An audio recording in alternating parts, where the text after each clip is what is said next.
ಉದ್ಯಾನವನದಲ್ಲಿ ನಡೆದ ಧೀರ ಕನ್ನಡಿಗರ ರಕ್ಷಣಾ ವೇದಿಕೆಯ ಕರ್ನಾಟಕ ರಾಜ್ಯೋತ್ಸವ ಅಂಗವಾಗಿ ಏರ್ಪಡಿಸಿದ ಕಾರ್ಯಕ್ರಮದಲ್ಲಿ ಸಮಾಜ ಸೇವಕರಾದ ಎಚ್.ಜಿ. ವಿರೂಪಾಕ್ಷರವರು ಅಧ್ಯಕ್ಷತೆಯನ್ನು ವಹಿಸಿಕೊಂಡು ಈ ಕಾರ್ಯಕ್ರಮಕ್ಕೆ ಜ್ಯೋತಿ ಬೆಳಗುವುದರ ಮೂಲಕ ಕಾರ್ಯಕ್ರಮಕ್ಕೆ ಚಾಲನೆ ನೀಡಿ ಕನ್ನಡ ನಾಡು ನುಡಿ ನಮ್ಮ ಸಂಸ್ಕೃತಿ ಹಿರಿಮೆ ಬಗ್ಗೆ ಮಾತನಾಡಿದರು.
ನಮ್ಮ ಕನ್ನಡ ಬಗ್ಗೆ ಮರ್ಯಾದೆ ಮೇಲಿಂದ ನಾನು ಈ ಮಾತನ್ನ ಮುಂದೆಯಿಂದ ಸ್ಟಾರ್ಟ್ ಮಾಡ್ತೇನೆ. ಇವಾಗ ನಮ್ಮ ರಾಜು ಗುಜ್ಜಲ್ ಅವರು ಬಂದು ಹೇಳಿದ್ರೆ ಹಿಂಗೆ ಕಾರ್ಯಕ್ರಮ ಮಾಡ್ತಾ ಇದ್ದೀವಿ ಅಂತ ಅವರೆಲ್ಲ ತೋರಿಸಿದ್ರು. ಅವ್ರ ಕಡೆಯವರೆಲ್ಲರೂ ಬಂದು ಎಲ್ಲರೂ ತೋರಿಸಿದ್ರು. ಭಾಳ ಹೆಮ್ಮೆ ಪಟ್ಟೆ. ಯಾಕಂದ್ರೆ ಇವಾಗೇನು ನಾವು ಇಲ್ಲಿ ನೋಡಿದ್ದೀವಿ, ಅವ್ರು ನನಗೇನು ತೋರಿಸಿದರೆ ಭಾಳ ಬೇರೆ ಇದೆ. ಇಲ್ಲಿ ನೋಡಿರೋದು ನನಗೆ ಕೇಳಿದ್ರೆ ಬರೀ 10% ಇದೆ. ಅವ್ರು ಮಾಡಿರೋ ಕೆಲಸ ಇನ್ನು 90% ಅವ್ರು ತೋರಿಸಿಲ್ಲ ನಮಗೆ. ಅವ್ರು ಮಾಡ್ತಾ ಇರೋದು ಧ್ವನಿ ಒಂದೇ ಎತ್ತಾ ಇಲ್ಲ. ಯಾರಿಗ ಕಷ್ಟ ಇದೆ ಅವ್ರಿಗೆ ಪರಿಹಾರ ಕೂಡ ಸಿಗೋ ಕೆಲಸ ಅವ್ರು ಮಾಡ್ತಾ ಇದ್ದಾರೆ ಎಲ್ಲ ಕಡೆ. ನಿಮ್ಮ ರಕ್ಷಣಾ ವೇದಿಕೆ ಕಡೆಯಿಂದ ಈ ಸ್ಟ್ರೆಂತ್ ನೀವೇನು ಯುವಕರಿಗೆ ಕೊಡ್ತಾ ಇದ್ದೀರಾ, ಈ ಯುವಕ ಮುಂದೆ ಬರ್ತಾ ನಮಗೂ ಒಂದು ಸ್ಟ್ರೆಂತ್ ಕೊಡ್ತಾ ಇದ್ದಾನೆ.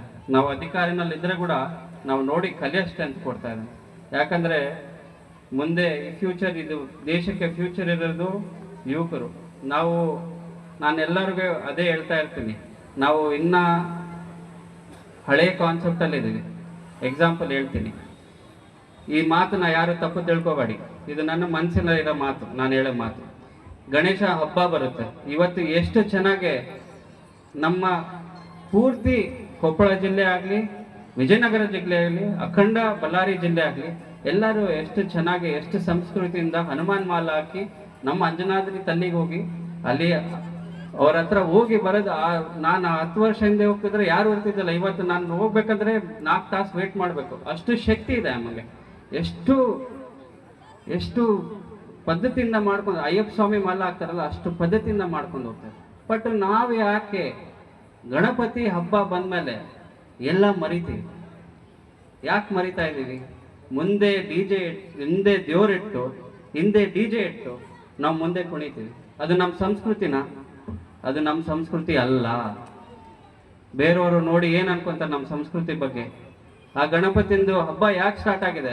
ಫ್ರೀಡಮ್ ಫೈಟಿಂಗ್ಗೋಸ್ಕರ ಸ್ಟಾರ್ಟ್ ಆಗಿದೆ, ಒಂದು ಸಮಾಜಕ್ಕೋಸ್ಕರ ಸ್ಟಾರ್ಟ್ ಆಗಿಲ್ಲ. ಎಲ್ಲ ಸಮಾಜದವರು ಒಂದು ಕಡೆ ಬಂದು ನಿಂತು ಅದನ್ನ ಮುಂದೆ ತಗೊಂಡು ಹೋಗ್ಬೇಕಂತ ಉದ್ದೇಶದಿಂದ ಅದು ಸ್ಟಾರ್ಟ್ ಆಗಿರೋದು. ನಾವು ಇವತ್ತನ್ನ ಹೆಂಗೆ ದುರುಪಯೋಗಿಸ್ತಾ ಅಂತಿದ್ವಿ? It is not the right way. ನಾವೇನು ಮಾಡ್ತಾ ಇದೀವಿ ಅದನ್ನ ನಾವು ಬದಲಾವಣೆ ಮಾಡಬೇಕು. ನಿಮ್ಮ ಕರ್ನಾಟಕ ರಕ್ಷಣಾ ವೇದಿಕೆಯವ್ರನ್ನ ನಾನು ಕೇಳ್ಕೊತಾ ಇದ್ದೀನಿ ಇವತ್ತು. ನಮ್ಮ ಒಂದು ನಿಂದ ಆಗಲ್ಲ. ನಮ್ಮ ತಂದೆಯವರು end of the day is a politician. ನಾನು ಭಾಳ Frank speaker, sorry, end of the day is a politician. ಯಾರನ್ನ ಬಂದು 2 ಸೆಟ್ ಕೊಡಿಸಿ ಸರ್, 3 ಸೆಟ್ ಕೊಡಿಸಿ ಸರ್ ನಾನು ಫೋನ್ ಮಾಡ್ತೀನಿ, because is a politician. But ನಾನು ಅದಕ್ಕೆ ಅಗೇನ್ಸ್ಟ್ ಇದ್ದೀನಿ. ತಾವೆಲ್ಲರೂ ನಮ್ಮ ಜೊತೆಗೆ ಸೇರಿ ನಾವು ಹೋರಾಟ ಮಾಡಿದ್ರೆ ಒಳ್ಳೇದಾಗುತ್ತೆ. ಯಾಕಂದ್ರೆ ನಮ್ಮ ಹತ್ರ ಎಷ್ಟೊಂದು ಡೊಳ್ಳು ಇದಾವೆ, ತಾಶ ಇದಾವೆ, ಎಂತೆಂಥದ್ದು ಸಂಸ್ಕೃತಿಗಳಿಲ್ಲ ಹೇಳಿ. ಎಷ್ಟು ಕಲಾವಿದಿಗಳಿದ್ದಾರೆ. ಅವ್ರನ್ನ ಯಾಕೆ ನಾವು ಪ್ರೋತ್ಸಾಹ ಕೊಡ್ತಾ ಇಲ್ಲ? ಅವ್ರಿಗೆಲ್ಲರಿಗೂ ಪ್ರೋತ್ಸಾಹ ಕೊಡ್ಬೇಕು. ನಾವು ಅವ್ರಿಗೆ ಪ್ರೋತ್ಸಾಹ ಕೊಡ್ಬೇಕಂದ್ರೆ ಅಂತ ವೇದಿಕೆ ಕೊಡ್ಬೇಕು. ಅವಾಗ ಅವ್ರಿಗೂ ಪ್ರೋತ್ಸಾಹ ಬರುತ್ತೆ. ತಂದೆ ತಾಯಿಗಳು ಮಕ್ಕಳನ್ನ ಅವತ್ತು ರಾತ್ರಿ ಕಳ್ಸಿದ್ರೆ ರಾತ್ರಿ ಯಾರು ಮಕ್ಕೊಳಂಗಿಲ್ಲ. ತಂದೆ ತಾಯಿಗಳು ಎದುರ್ತಾರೆ, ನನ್ನ ಮಗ ಎಷ್ಟೊತ್ತಿಗೆ ಬರ್ತಾನೆ ಅಂತ ಕೇಳ್ತಾರೆ ಅವರು. ಆವಾಗ ತನಕ ಎದ್ದು ಹಂಗೆ ರಾತ್ರಿ ಎಲ್ಲ ಎದ್ದು ನಿಂತಿರ್ತಾರೆ. ಅದು ನಾವು ತಿಳ್ಕೊಂಡ್ಬಿಟ್ಟು ಅದನ್ನ ನಾವು ಬದಲಾವಣೆ ತಗೊಂಡ್ಬರ್ಬೇಕು. ಇನ್ನೊಂದು, ನಮ್ಮ ಹಂಪಿ ಉತ್ಸವ ನಡೆಯೋ ಟೈಮಲ್ಲಿ ಮೇನ್ ಸ್ಟೇಜ್ ಮೇಲೆ ಬೇರೆಯವ್ರಿಗೆ ಲಕ್ಷಾಂತರ ರೂಪಾಯಿ ಕೊಟ್ಟು ನಾವು ಮೇನ್ ಸ್ಟೇಜ್ ತೋರಿಸ್ತೀವಿ. ಇಷ್ಟೊಂದು ಕಲಾವಿದಿಗಳು ಇಟ್ಕೊಂಡು ಇವತ್ತು ಭರತನಾಟ್ಯ ಮಾಡ್ತಿದ್ರೆ ಇಂಥವ್ರಿಗೆ ನಾವು ಸ್ಟೇಜ್ ಯಾವುದೋ 2ನೇ ಸ್ಟೇಜು 3ನೇ ಸ್ಟೇಜ್ ಅಂತೇಳಿ ಹಿಂದೆ ಕೊಡ್ತೀವಿ. ಮೇನ್ ಸ್ಟೇಜು MP ಪ್ರಕಾಶ್ ಅವರು ಸ್ಟಾರ್ಟ್ ಮಾಡಿರೋದು. ಯಾಕೆ ಸಾಹೇಬರು ಸ್ಟಾರ್ಟ್ ಮಾಡಿರೋದು? ಎಲ್ಲ ಕಲಾವಿದಿಗಳಿಗೆ ಇಂಪಾರ್ಟೆನ್ಸ್ ಕೊಡ್ಬೇಕಂತೇಳಿ ಸ್ಟಾರ್ಟ್ ಮಾಡಿರೋದು.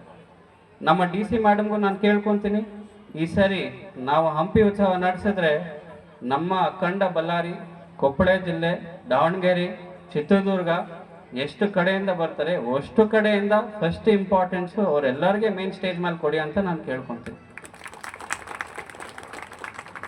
ಯಾಕಂದ್ರೆ ನಾವು ಇಂಥ ವೇದಿಕೆ ಮೇಲೆ ಡ್ಯಾನ್ಸ್ ಆಡಿ ನೋಡ್ತಿದ್ರೆ 100 ಜನ ನೋಡ್ತಾ ಇದ್ದೀವಿ. ಅಂಥ ವೇದಿಕೆ ಮೇಲೆ ಅವರು ಪರ್ಫಾರ್ಮ್ ಮಾಡಿದ್ರೆ ಸಾವಿರಾರು ಜನ ನೋಡ್ತಾರೆ. ಎಲ್ಲೋ ಇಂದ ಅವ್ರಿಗೆ ಅವಕಾಶ ಸಿಗುತ್ತೆ, ದೊಡ್ಡ ಸ್ಟೇಜ್ ಸಿಗುತ್ತೆ. ಆ ಅವಕಾಶ ನಮ್ಮ ಊರಲ್ಲೇ ಇಟ್ಕೊಂಡು ನಾವು ಅವಕಾಶ ಮಾಡಿಕೊಡ್ತಾ ಇಲ್ಲ. ಎಕ್ಸಾಂಪಲ್, ಲಾಸ್ಟ್ ಇಯರ್ ಎಷ್ಟು ಜನಕ್ಕೆ ನಾವು ಮೇನ್ ಸ್ಟೇಜ್ ಮೇಲೆ ಮಾಡಿದ್ವಿ, ಎಷ್ಟು ಜನಕ್ಕೆ ನಮ್ಮೂರವ್ರಿಗೆ ನಾವು ಪ್ರೋತ್ಸಾಹ ಕೊಟ್ಟಿದ್ದೀವಿ, ಎಷ್ಟು ಜನ ಕೊಟ್ಟಿದ್ದೀವಿ ಲಿಸ್ಟ್ ತೆಗೆದು ನಾವು ನೋಡ್ಬೇಕು. ನೀವು ಕರ್ನಾಟಕ ರಕ್ಷಣಾ ವೇದಿಕೆಯವ್ರನ್ನ ನೀವು ಧ್ವನಿ ಎತ್ತಿ ಅದ್ರ ಬಗ್ಗೆ MLA ಅವ್ರಿಗೆ, DC ಅವ್ರಿಗೆ ನೀವು ಮುಂದೆ ತರಬೇಕು. ಅದನ್ನು ನಾನು ಕೇಳ್ಕೊತಾರೆ, ಐ ಆಮ್ ರಿಕ್ವೆಸ್ಟಿಂಗ್. ಸೊ ಇನ್ನೊಂದಕ್ಕೆ ಬರ್ತೀನಿ. ನಾವು ನಮ್ಮ ರಾಜು ಅವರು ಕರ್ನಾಟಕ ರಕ್ಷಣಾ ವೇದಿಕೆಯವರಿಂದ ಎಲ್ಲ ಟೀಮ್ ಬಂದವ್ಗೆ ಅವರು ಬೇರೆದು ಮಾತಾಡ್ತಿದ್ರು. ನಮ್ಮ ಬ್ರಿಡ್ಜ್ ಆಗ್ತಾ ಇದೆ, ಆ ಬ್ರಿಡ್ಜ್ ಕೂಡ ಯಾಕೆ ತಡೆ ಹಿಡಿದೆ ಅಂತ ಹೇಳ್ತೀನಿ. ಆ ಬ್ರಿಡ್ಜ್ಗೆ ಮುಂದೆ 54 ಮನೆಗಳಿದಾವೆ. ಆ ಬ್ರಿಡ್ಜ್ ಮಾಡಬೇಕಂದ್ರೆ ಅವ್ರಿಗೆ ಒಂದು ಕಡೆ ಜಾಗ ಕೊಡಬೇಕಾಗಿತ್ತು. ಅದರಿಂದ ಇವಾಗ ಜಾಗ ಆಗಿದೆ, ಕೊಟ್ಟಿದ್ದೀವಿ. 3 ತಿಂಗಳ ಒಳಗೆ ಆ ಬ್ರಿಡ್ಜ್ ಕಂಪ್ಲೀಟ್ ಆಗುತ್ತೆ.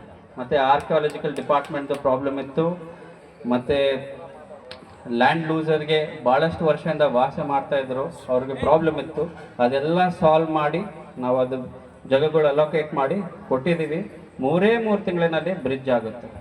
ಇನ್ನು ಎಲ್ಲದಕ್ಕಿಂತ ದೊಡ್ಡದೇನೆಂದರೆ ಇವರೆಲ್ಲ ಬಂದು ಕೇಳಿದ್ಮೇಲೆ ನಮ್ಮ ತಂದೆಯವ್ರು ಒಂದೇ ಹೇಳಿದ್ರು, ಆ ಬ್ರಿಡ್ಜಿನ ಹೆಸರು ಸುಗ್ರೀವ ಅಂತ ಇಡೋಣ ಅಂತ ಹೇಳಿದ್ರು. ಯಾಕಂದರೆ ಕೆಳಗೆ ಆಂಜನೇಯ ಸ್ವಾಮಿ ಇದ್ದಾನೆ, ಆತ ಭಾಳ ಪವರ್ಫುಲ್ ಆಂಜನೇಯ ಸ್ವಾಮಿ, ಮೇಲೆ ಸುಗ್ರೀವ ಹೋಗ್ತಾನೆ. ಆ ಬ್ರಿಡ್ಜಿನ ಹೆಸರು ಸುಗ್ರೀವ ಇಡ ಅಂತ. ನಾನು ಇನ್ನೊಂದು ನನ್ನ ಮನಸ್ಸಿನಲ್ಲಿರೋ ಕೇಳ್ಕೊಂಡೆ, ಜವಲ್ದರಾಶಿ ಗುಡ್ಡದ ಮೇಲೆ ನಾವು ಕೃಷ್ಣದೇವರಾಯ ಸ್ಟ್ಯಾಚು ಇಡ್ತಾ ಇದ್ದೀವಿ. ಕೃಷ್ಣದೇವರಾಯ ಸ್ಟ್ಯಾಚು ಇಡೋಣ, ಮೇಲೆ ಆಂಜನೇಯ ಸ್ವಾಮಿದು ವಿಗ್ರಹ ಇಡೋಣ. ಎಲ್ಲರೂ ಬೆಳಿಗ್ಗೆ ಎದ್ದು ನೋಡಿದ್ರೆ ಆತನ ಆಶೀರ್ವಾದ ಮಾಡ್ಕೊತಾರೆ, ಇದು ಆಂಜನೇಯ ಸ್ವಾಮಿ ಸ್ಥಳ ಅಥವಾ ಹುಟ್ಟಿದರ ಸ್ಥಳ ಅಂತ ನಾನು ಕೇಳಿದೆ. ಅವರು ಹೋಗಿ ಅದೇ ರೀತಿಗೆ ಹೋಗಿ ಕೇಳಿದ್ದಾರೆ. ಅದನ್ನ ಮುಂದೆ ನನ್ನ ಕನಸಿದೆ, ನಾನು ಒತ್ತಡ ಮಾಡ್ತೀನಿ, ತಮ್ಮ ಕಡೆಯಿಂದ ಒತ್ತಡ ಮಾಡಿ ಇದನ್ನ ಮುಂದೆ ತಗೊಂಡು ಹೋಗೋಣ, ನಮ್ಮ ಸಂಸ್ಕೃತಿನ ಉಳಿಸೋಣ. ನಮ್ಮ ಊರಲ್ಲಿ ಇವಾಗ ತನಕ ನಾನು ಒಂದೇ ಒಂದು ಉದ್ಘಾಟನೆ ಕೊಟ್ಟೆ, ಬಟ್ ಭಾಳಷ್ಟು ನಾನು ಇಲ್ಲೇ ಓದಿದವನು, ಮಾರ್ವಾಡಿ ಫ್ರೆಂಡ್ಗಳಿದ್ದಾರೆ, ಶೆಟ್ರು ಇದ್ದಾರೆ, ಎಲ್ಲರಿದ್ದಾರೆ, ಬಟ್ ಎಲ್ಲರಿಗೂ ಕನ್ನಡ ಬರುತ್ತೆ, ಎಲ್ಲರೂ ಕನ್ನಡ ಕಲಿತಾರೆ. ನಮ್ಮ ಊರಲ್ಲಿ ಆ ಪದ್ಧತಿ ಮಾತ್ರ ಇದೆ ಹೊಸಪೇಟೆಯಲ್ಲಿ. ಆಮೇಲೆ ನಮ್ಮ ಊರಲ್ಲಿ ಇರೋ ಅಣ್ಣ ತಮ್ಮರು ಇದ್ದಂಗೆ ಯಾವ ಊರಲ್ಲೂ ಇಲ್ಲ. ಎಕ್ಸಾಂಪಲ್ ನಮ್ಮ ಪಾರ್ಟಿಯವರು ಅಷ್ಟು ಜನಕ್ಕೆ ನೋಡಬೇಕಾಗುತ್ತೆ, ಬಟ್ ಅಷ್ಟು ಜನಕ್ಕೆ ನೋಡಿದ್ರೆ ಕೂಡ ಎಲ್ಲರಿಗೆ ಕೊಡ್ಲಪ್ಪ ನಮ್ಮ ಅಣ್ಣ ನಮ್ಮ ತಮ್ಮ ಅನ್ನೋದು ಮುಂದೆ ನಮ್ಮೂರವ್ರಿಗಿದೆ. ನನಗೆ ಬೇರೆಯವ್ರ ಬಗ್ಗೆ ನನಗೆ ಗೊತ್ತಿಲ್ಲ, ನಮ್ಮೂರವ್ರಿಗಿದೆ. ಇದು ನಾವೆಲ್ಲ ಕಾಪಾಡ್ಕೊತ ಬರ್ತಾ ಇದ್ದೀವಿ. ಇದನ್ನ ಮುಂದೆ ಯುವಕರು ಕಾಪಾಡ್ಕೊಂತ ಹೋಗೋಣ. ಯುವಕರಿಗೆ ನಾನು ಒಂದೇ ಹೇಳ್ಬೇಕು ಅನ್ಕೊಂತೀನಿ, ನಾವು ಹೋರಾಟ ಮಾಡ್ಬೇಕಂದ್ರೆ ಧ್ವನಿಯಿಂದ ಹೋರಾಟ ಮಾಡಿದ್ರೆ ಹೋರಾಟ ಆಗುತ್ತೆ. ಬಟ್ ಹೋರಾಟಕ್ಕಿಂತ ಹಿಂದೆ ಯಾರಿಗೆ ಮನೆ ಮನೆಗೆ ಹೋಗಿ ನೋಡಿ ಅವ್ರಿಗೆ ಏನು ಕಷ್ಟ ಇದೆ ಅವ್ರ ಧ್ವನಿ ನೀವೆತ್ರಿ, ಅವಾಗೆ ಅದು ಧ್ವನಿ ಆಗುತ್ತೆ. ಸುಮ್ಮನೆ ಬಂದು ಬೇರೆಯವ್ರು ಕೇಳಿ ಆ ಧ್ವನಿ ಹತ್ರ ಅದು ಧ್ವನಿ ಆಗಲ್ಲ. ಓಟ್ ಹಾಕಿದವಾಗೆ ನಾವು ಮನೆ ಮನೆಗೆ ಹೋಗಿ ಓಟ್ ಹಾಕ್ರಮ್ಮ ಅಂತ ಕೇಳ್ತೀವಿ. ನಾವು ಇವತ್ತು ಹೋಗಿ ಮನೆ ಮನೆಗೆ ಹೋಗಿ ನಾವು ಕೆಲಸ ಕೊಡ್ರಮ್ಮ ಅಂತ ಕೇಳ್ತಾ ಇದ್ದೀನಿ ನಾನು ಎಲ್ಲ ಕಡೆ. ಯಾಕಂದರೆ ಅದು ವರ್ಕ್ ಆಗುತ್ತೆ. ನಾನು ನಿಮ್ಮ ಯುವಕರು ಮುಂದೆ ಬರ್ತಾ ಇದ್ದೀರಾ, ಇದನ್ನ ನೀವು ಫಾಲೋ ಮಾಡಿದ್ರೆ ಇದರಿಂದ ಚೇಂಜಸ್ ಬರುತ್ತೆ. ಫಸ್ಟ್ ಇಂಪಾರ್ಟೆನ್ಸ್ ಮೆಡಿಕಲ್ ಕೊಡ್ರಿ, ಫಸ್ಟ್ ಇಂಪಾರ್ಟೆನ್ಸು ಎಜುಕೇಷನ್ ಕೊಡ್ರಿ, ಭಾಳಷ್ಟು ಮುಖ್ಯ. ಮೆಡಿಕಲ್ ಕೊಡ್ರಿ, ಭಾಳಷ್ಟು ಮುಖ್ಯ. ಅದಾಗದ್ಮೇಲೆ ನಮಗೆ ಭಾಳಷ್ಟು ಬೇಕಾಗಿರೋದು ಮನೆಗಳು. ಭಾಳಷ್ಟು ಸಮಸ್ಯೆ ಇದೆ ನಮ್ಮ ಊರಲ್ಲಿ, ಹೇಳ್ಕೋಬಾರ್ದು. ನಾನು ಎಲ್ಲ ಕಡೆ ಹೋಗ್ತಾ ಇದ್ದೀನಲ್ಲ, ಮನೆಗಳು ಕೊಡೋಕ್ಕಾಗ್ತಾ ಇಲ್ಲ ಅಂತೇಳಿ ಶೀಟ್ಗಳು ಕೊಡ್ತಾ ಇದ್ದೀವಿ ನಾವು. ಅದೆಲ್ಲ ನನ್ನ ಪರ್ಸನಲ್, ನಾನು ಮಾತಾಡಬಾರ್ದು. ಯುವಕರು ನಾವು ಬದಲಾವಣೆ ತರೋಣ, ನಮ್ಮ ರೈತರನ್ನ ಉಳಿಸೋಣ. ನಮ್ಮ ಕಬ್ಬು ಬೇರೆ ಕಡೆ ಹೋಗ್ತಾ ಅವ್ರ ಕಬ್ಬಿಂದ ಪ್ರಾಬ್ಲಮ್ಮು ನನಗೂ ಭಾಳಷ್ಟು ಗೊತ್ತಿದೆ. ಇಲ್ಲಿಂದ ಲಾರಿ ಹೋಗ್ಬೇಕು, ಇಲ್ಲೇ ಕಬ್ಬು ಮಾರಾಟಿದ್ರೆ 500 ರೂಪಾಯಿ ಉಳಿಸ್ತಾರೆ, ಬೇರೆ ಊರಿಗೆ ಕಳಿಸ್ಬೇಕಂದ್ರೆ 500 ರೂಪಾಯಿ ಕಳೀತಾರೆ. ಸೊ ಕಬ್ಬಿಂದಿರಲಿ ಭತ್ತದಿರಲಿ ರೈತರಿಗೆ ಭಾಳ ಅಂದರೆ ಭಾಳ ಇಂಟೆಲಿಜೆಂಟ್ ರೈತರು ನಮ್ಮ ರೈತರು, ಇಂಥ ರೈತರಲ್ಲ, ಅಷ್ಟು ಸ್ಮಾರ್ಟ್. ನಾನು ನಮ್ಮವ್ರನ್ನ ಸ್ವಲ್ಪ ಜನ ಕಳಿಸಿ ನಾನು ಬೆಂಗಳೂರಿಗೆ ಕಳಿಸ್ದೆ ಮೊನ್ನೆ. ಹೋಗಿ ನೋಡ್ಕೊಂಬರ್ರಿ, ಅಲ್ಲಿ ಎಕ್ಸಿಬಿಷನ್ ಆಗ್ತಾ ಇದೆ, ಏನಂತ ನೋಡ್ಕೊಂಬರ್ರಿ ಅಂತೇಳಿ, ಕೃಷಿ ಮೇಳ ಆಗ್ತಾ ಇದೆ. ಹೋಗಿ ಬಂದು 1-2 ದಿವಸ ಇದ್ದು ಬಂದು, ಸರ್ ಅವ್ರು ಕಳ್ಸೋದೇನಿದೆ ಸರ್, ಇಲ್ಲೇ ನಾವೇ, ಅವ್ರಿಗೆ ಏನೂ ಇಲ್ಲ, ಇಲ್ಲಿ ನಾವು ಕಲ್ತಿರೋದು, ನಮಗೆ ಗೊತ್ತಿರೋದು, ನಮ್ಮ ತಂದೆ ತಾಯಿಯವರು ಅವರು ಜನ್ರೇಷನ್ ಪಾಸ್ ಮಾಡಿರೋದು, ಅದ್ರ ಮುಂದೆ ಏನಿಲ್ಲ. ಏನು ಟೆಕ್ನಾಲಜಿ ಅವ್ರು ಯೂಸ್ ಮಾಡಬೇಕು, ಇಲ್ಲಿ ಡ್ರೋನ್ ಯೂಸ್ ಮಾಡೋ ಟೆಕ್ನಾಲಜಿ ಇದೆ, ಯಾರು ಡ್ರೋನ್ ಯೂಸ್ ಮಾಡಲ್ಲ, ಅವ್ರಿಗೆ ಗೊತ್ತಿದೆ. ಅದರಿಂದ ಎಷ್ಟು ಹೀಡ್ ಬರುತ್ತೆ, ಎಷ್ಟು ಹೀಡ್ ಬರಲ್ಲ ಅನ್ನೋದು ಕೂಡ ಗೊತ್ತಿದೆ. ಸೊ ಇಂಥದ್ದು ಬುದ್ಧಿವಂತ ರೈತರುಗಳಿದ್ದಾರೆ. ಬಟ್ ಆ ರೈತರಿಗೆ ಸರಿಯಾಗಿ ಒಂದು ದಾರಿ ನಿಮ್ಮ ಕಡೆಯಿಂದ ಕೂಡ ನೀವು ತಿಳ್ಕೊರಿ, ನನ್ನ ಕಡೆಯಿಂದ ಕೂಡ ನಾನು ತಿಳ್ಕೊತೀನಿ. ನಾವೆಲ್ಲರೂ ಜೊತೆಗೆ ಹೋರಾಟ ಮಾಡೋಣ, ಬಟ್ ಒಳ್ಳೆ ರೀತಿಗೆ ಹೋರಾಟನ ಮಾಡೋಣ. ಈ 2 ಮಾತಿಂದ ಮುಗಿಸ್ತಾ ಇದ್ದೀನಿ. ಏನನ್ನ ತಪ್ಪು ಮಾತಾಡಿದ್ರೆ ದಯವಿಟ್ಟು ಕ್ಷಮಿಸ್ರಿ. Thank you.